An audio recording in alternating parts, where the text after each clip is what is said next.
చిన్న ఏం చేస్తున్నారా? ఎక్కడ ఆ ఫ్లవర్ ఎవరు వేసిర్రు? అవునా? అమ్మో బాగా వేసినవురా నువ్వు. ఈ ముగ్గంతా ఎవరు వేసిర్రు? ఆ చుట్టు తల్లి అమ్మేసిందా?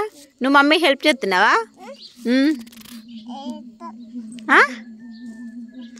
అవురా ఏం చేస్తున్నావు? నువ్వు ముగ్గు వేయక నాన్న అంత ఖరాబ్ చేస్తున్నావులే. అద్దు నేను వేసుకుంటా. అబ్బా ప్లీజ్ రా, ప్లీజ్ మమ్మీ పోరా. లేరా లే. అబ్బా నేను వేసుకుంటాలే. చిన్ను లేరా, లే లే లే లే మమ్మీ లే లే. అబ్బా నేను వేసుకుంటా, నువ్వు అద్దురా. నువ్వు చిన్న పాపవు కదా, అద్దు ఇప్పుడు వేసుడు. అద్దు అద్దురా. లే అంటే లే లే.